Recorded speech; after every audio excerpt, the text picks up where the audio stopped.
Hi guys, welcome. This is Antaro. Reading nito ay for collective for anyone who can resonate sa reading nito. This is a general and a collective reading. Your energy at this time. Ace of Wands in reverse. What's with the Ace of Wands in reverse? Hindi makapag-take ng risk. Hindi makapag-take ng action. Why? Bakit? Dahil may nag-end na cycle, may natapos na cycle, na may natapos, may nakumpleto, may natapos na ano na yung you act foolishly. Diba? Maingay, lumabas kang bata ka. You act foolishly, yung ganon, yun na natapos. Yes, na may baggage ka. Yun ang natapos. Yung you act foolishly, yung nagpapadalos-dalos ka ba? Hindi ka na ganon, no? Para bang nag-mature ka na, guys. Hindi ka na immature. Ayan. Hindi ka na yung nagpapadalos-dalos na para bang you act foolishly, you act without thinking. Yung ganyan, hindi ka na ganon. Kasi klaro na yung judgment mo eh. Kunwari ay may mga enemy na may traps sila ba, no? Gusto lang pumasok ka sa traps nila. So, ang gagawin nila ay parang ritarin ka, ano? Parang ganoon. Ganoon naman yung mayan eh. Unahan ka nila, ritarin ka nila. Tapos, pag pumasok ka sa trap nila, edi ikaw na yung natatrap, no? Ikaw yung mabitag nila. Ganoon. So, hindi ka na ganoon, no? Hindi ka na para bang hindi nag-iisip bago mag-take na action, yung ganon. Hindi ka na ganon kasi klaro na yung judgment mo. Hindi na clouded yung judgment mo. Ayan. So, ano pa ang energy mo ngayon or yung ini-embody mong energy? Ay, napilip din. Baka napapalish siya, guys.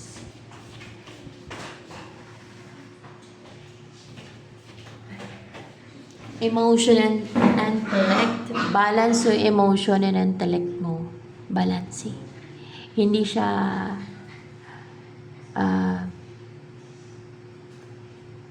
yung nangibabaw yung emosyon mo. Hindi din nangibabaw yung isip mo. Balance. There's balance. And also, they're united. No? They're in one. They're united. They're balanced, united. You look powerful. You're strong, no? With the face of the dragon here. Ayan.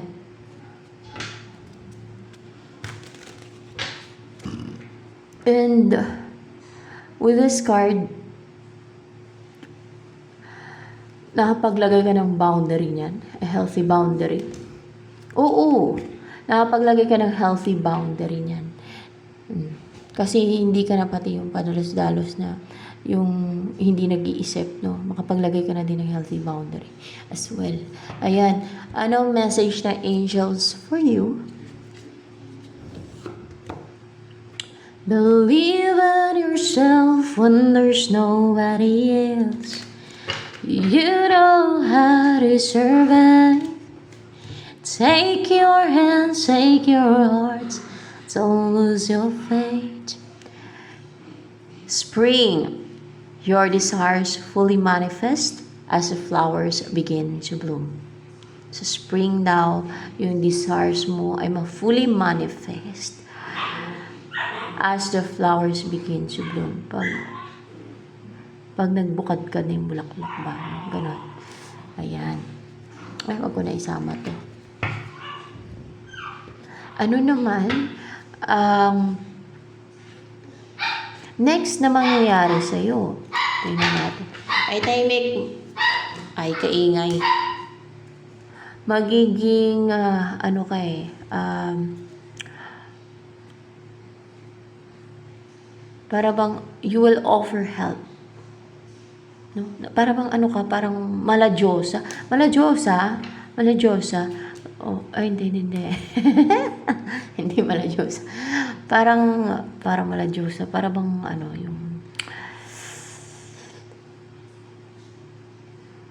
yung ano nito. Para bang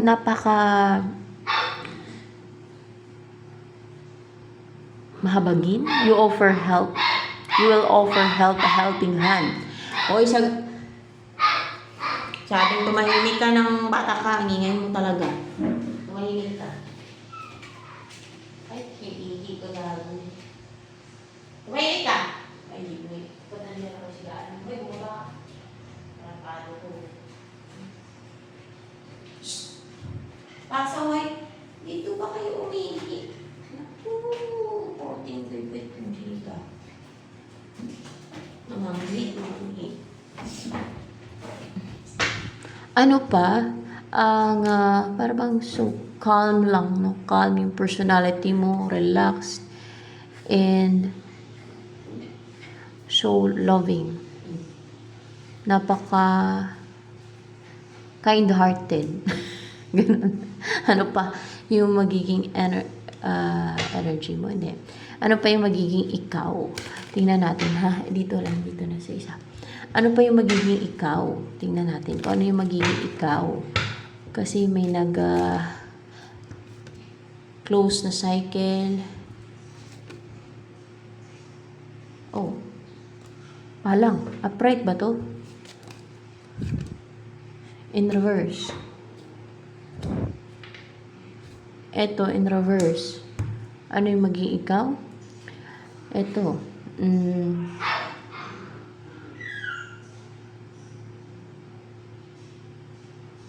Mawala na yung mga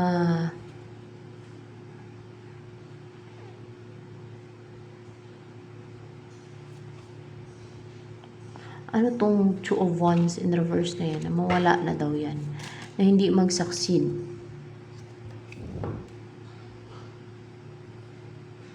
Hierophant, na hindi mag-succeed. Mga spiritual na binubuhos nila sa'yo. Para malalim to guys, malalim to. Hindi mo na ma-receive, kumbaga. Hindi mo man na ma-receive kasi naka yung cup mo kung na-receive mo dati yung mga binubuhos nila sa iyo ng mga spiritual attacks, spiritual negativity, hindi na magsasucceed yun. Hindi mo na ma-receive yun, no? Yung mga spiritual na sinisend nila sa iyo para ma-stuck ka, para mahirapan ka, para magdusa ka, para ma-trap ka, para ma-bind ka. Yung mga ganun ba, para ma-restrict ka. Hindi mo na ma-receive yung kanilang mga negativity at yung basta yung mga spiritual na sinisend nila sa iyo, ng mga sinusuyo nila sa iyo, sinisend nila sa iyo, binubuhos nila sa iyo, mga ganun. Kasi naka baliktad na yung cup. Hindi mo na ma-receive. Hindi na bubuhos sa'yo yun. Hindi na masisend yun sa'yo. Hindi mo na matatanggap. Okay? Wala na silang paglagyan. Kasi hindi na. Para bang ma-deflect siya. Yung mga sinisend nila sa'yo ng spiritual. Deflect. Di-deflect siya. Di-deflect, guys. Oh, clarified by magician. Malalim to. No? Malalim to. Kasi hindi agad-agad na anuhan ko pa. Kinlarify ko pa eh. Magician manipulation nila, mga spiritual attacks nila, gawain ng mga witches, mga ganyan. Hindi mo na daw matatanggap. Di-deflect lang siya guys ba? Ano yung nag-umpisa na ba na dumideflect yung kanilang mga spiritual attacks? Nag-umpisa na dumideflect yan? Hindi pa. Kasi ano ibig sabihin niya, nasasaktan ka pa nila? Hindi naman sa nasasaktan ka nila, natatamaan ka pa nila ng mga sinesend nila. Hindi sa natatamaan. Instead, nagagawan ka pa nila ng scheme. Kasi merong yan. Nagagawan ka pa nila ng scheme kasi clarified by 7 of Swords kanina. Nagagawan ka pa nila ng scheme and deceit. So, hindi na yan mabubuho sa'yo. Hindi mo na matatanggap yan. Di-deflect lang siya. Ganon, maging ganon ka na, no? Ah,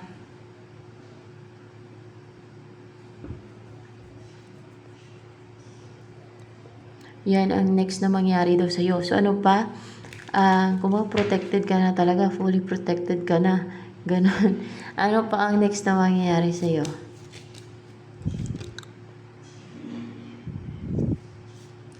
Eight of Cups in reverse. What's with the Eight of Cups in reverse dito? May babalik. May babalik. Tao ba tong babalik na to? Yung Eight of Cups na yan, tao ba yung babalik? Mayroon nga. Someone from your past, kung kayo babalik siya, may nag-end sa inyo ng tao na to. Babalik daw siya sa'yo. Kasi, unstable siya. Hindi siya stable. Hindi siya secured. Hindi siya okay, no? Without you. Kaya babalik siya. Para ano, bakit siya babalik sa'yo? Yung tao na yan. Kasi strong na siya eh.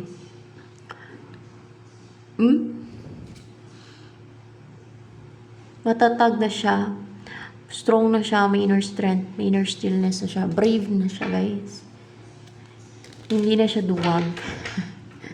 So, ano pa? Hindi na siya natatakot na bumalik sa'yo. Hindi na siya namamanipula ng mga evil forces. Hindi naman sa ganon. Hindi na siya mahina, no? Kasi strong na siya. So, ano pa? Ang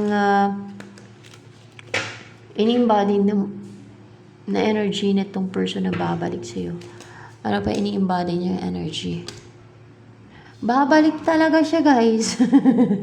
Babalik talaga sa'yo. Babalik talaga siya sa'yo kasi meron kayong past nito eh. May nag-end ka sa inyo. Babalik talaga siya sa'yo. Yan ang kanyang ini-embody energy ngayon. May gusto talaga siyang balikan. Ikaw yun. Ikaw yung gusto niyang balikan. Bakit? Bakit gusto niya talagang bumalik sa'yo? Itong tao na to na nag-embody ng ganitong energy.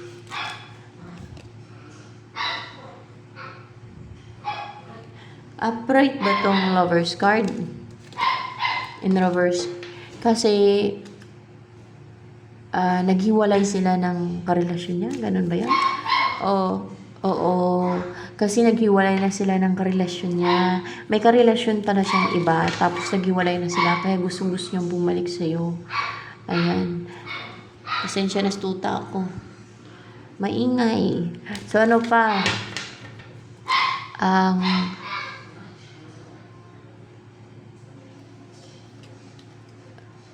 Siguro nung naghiwalay kayo, kasi nag-end yung relationship ninyo, ay nakahanap siya ng iba o pwede din pinapalit ka niya doon sa nakarelasyon niya na yan na naghiwalay sila, di ba? Ganon, tapos gusto niyang bumalik sa'yo. Ganon. Or kung ilan niya nang nakarelasyon yan, bago siya babalik sa'yo. Ano yung feeling sa'yo ng person na to na babalik sa'yo? Ano feelings niya ngayon sa'yo? Hindi niya mapigilan yung damdamin niya sa'yo. Hindi niya mapigilan ang isipan niya. Hindi makontrol ng isipan niya yung damdamin niya sa'yo. Na ibig sabihin, emotional siya sa'yo. Yes, emotional siya sa'yo na gusto niya ng stability with you. Gusto niyang magsama kayo. Ganon? Oo, gusto niya magsama kayo at willing siyang ipaglaban yun. Na dahil gusto niyang magsama kayo. Gusto niya bumalik sa'yo eh. Kaya ba naghiwalay sila na nakarelasyon niya dahil gusto niyang bumalik sa'yo? Oo, tama. Hubad lang kasi kaya takpan ko. Kita yung suso ng babae. Oo. Kaya, kung kaya naghiwalay sila ng nakarelasyon niya, no? Dahil gusto niyang bumalik sa'yo. Ayun.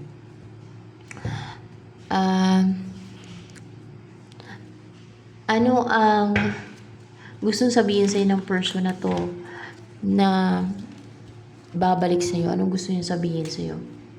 Gusto niya ng balance. O gusto ka niyang pakasalan? Hindi. Gusto niya ng balance. Okay? Gusto niyang magkaroon ng justice pati. Kasi parang hindi. Gusto niya magkaroon ng balance lang yan. Kasi maraming meaning kasi. Gusto niya magkaroon ng balance. So, ano pa? Ang gustong sabihin sa'yo ng person na to na babalik sa'yo, na gustong bumalik sa'yo. Gusto niyang bumuo kayo ng pamilya. Kaya nga niya hiniwalayan yung karelasyon niya. Kasi gusto niya bubuo na kayo ng pamilya. Babalik siya sa'yo kasi ikaw talagang gusto niya mapangasawa. At ikaw yung gusto niya na makasama habang buhay. Ikaw na yung gusto niyang forever. Ikaw na yung gusto niyang kasama niya forever. Magkaanak kayo, ganun. Anong ginawa niya dito sa isa na to? Na naghiwalay sila. Ano ba yun? Ginawa niyang panakip butas. Oo, ginawa niyang panakip butas. Lalo kung nagkaroon ng conflict, argument, misunderstanding sa inyo, kung nasaktan din yan sa iyo, lalo kung naglagay ka ng boundary, no, healthy boundary, kung naging cold ka na sa kanya, ginawa yung panakip butas, kaya nakapag-relasyon siya dyan. Sa tao na yan. Ibig sabihin, mahal ka talaga nitong tao na to. Kasi gusto niya talagang bumalik sa'yo at gusto niyang bumuo kayo ng pamilya. Ayan, yan ang gusto niya sabihin sa'yo. Ano ang gusto niya sabihin sa'yo? Kasi ano mo siya, ex mo, no? Past person mo. Ano ang gusto niya sabihin sa'yo ng person na to na gustong bumalik sa'yo?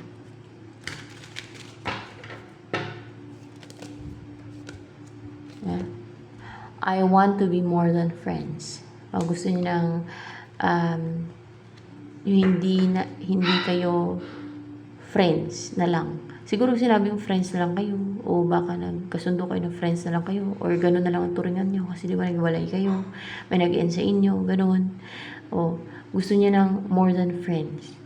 Gusto niya makipagbalikan sa'yo. Gusto niya bumalik sa'yo. O maybe kung ano to guys, kung pumunta sa ibang lugar, babalik siya kung saan ka nakatira. Tapos, pwedeng ganun din. Kung hindi mo man nakarelasyon to, basta gusto niya talagang bumalik. So, pwedeng past person mo talaga or else, friend mo to na pumunta ng ibang bansa, ibang lugar, tapos babalik kasi gusto kang asawahin. Yan, pwedeng gano'n na. So, ano pang gusto sabihin sa'yo ng person na to na gustong bumalik talaga sa'yo? Ayan. Ano pang gusto niya sabihin sa'yo? It's time for me to heal now. Ginawa niyang panakikipbutas to. Ibig sabihin, hindi pa siya nag-heal kung kaya, di ba? May ginamit siya para gawing panakipbutas. Hindi pa kasi siya nag-heal sa'yo. At that time. Ito na daw yung tamang panahon para mag-heal siya. Maghilom yung masugat. Wala saktan siya. Ano pa? Gusto niya sabihin sa'yo. One more. Yung gusto niya iparating sa'yo ng person mo na to na gustong bumalik sa'yo.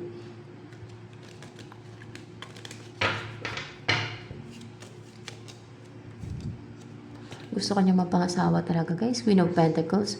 Or gusto kanya mapangasawa talaga. Takpan ko lang. At gusto niya maging a good provider sa'yo. Hindi. Basta gusto niya lang magkaroon ng stability. Yung gusto niya maging with a 4 of swords. Hindi ang sagot kay in reverse. Gusto niya mapangasawa ka. Gusto niya talagang yung magsama kayo. Magkaroon ng stability sa inyo na na magsama na kayo sa isang tahanan. Mag-ilop. Basta magsama kayo. Ayun, mapangasawa ka. Bubuo ng pamilya. Ganyan. Ano pa? Bakit gusto kanya mapangasawa? Ano yung nagustuhan niya sa'yo? Bakit gusto kanya mapangasawa? Ano nakita niya sa'yo? Kasi passionate ka, brave ka, may focus, fiery, confident, and aggressive. Kasi color na aggressiveness to eh. And sharpshooter. So, kung ano yung target mo, mga ganun, kasi may bow and arrow. So, yan. Ano pa, yung nagustuhan sa'yo ng person na to, kung bakit gusto ka niya. Baka matalas yung dila mo, natatamaan mo yung mga, pwedeng ganun din. O kaya, pag may goal ko, nahihit mo yung goal mo, yung target mo, yung gusto mong marating sa buhay, mga ganun ba. Desire, any target, no? Na, kunwari may target ka, no? Pero kang goal, gusto mong gumanda yung buhay mo, so magsikap ka yun, parang ganun. para makuha mo yung gusto mo, para ma-achieve mo yung goal mo. So, yan. Desire. Kasi you have a strong desire. Strong yung desire mo. Nakita nyo color orange. Color ng sacral chakra. You have a strong desire. Dahil pag sacral chakra, parang you have a strong desire talaga. Desire saan? You have a strong appetite sa sex. Hindi. You have a strong desire sa sex. Appetite yung kanina. Yes, desire. Appetite yung sabi ko. Desire sa sex. Gusto niya din yung strong, malakas yung sex drive. Ganon. Gusto niya yung ganon. Gusto niya yung ganon yung partner niya. Malakas yung sex drive. Kasi pagka ganun nga naman, hindi kayo magsasawa sa isa't isa. Hindi kayo maboboring, guys. Pagka mahilig kayo, ganun. Ma-enjoy nyo. Yun ang, ko lang yan ha. Based on my observation, no? Parang hindi ka madaling maboring.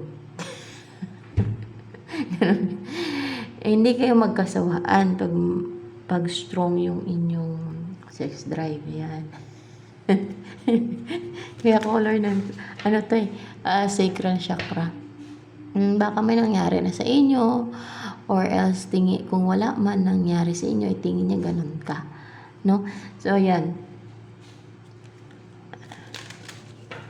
Ano pa? Ano yan? Pag nag-sex ba kayo, kunwari, no? Pag nag-sex kayo, intense ba yung sex life nyo? Intense talaga.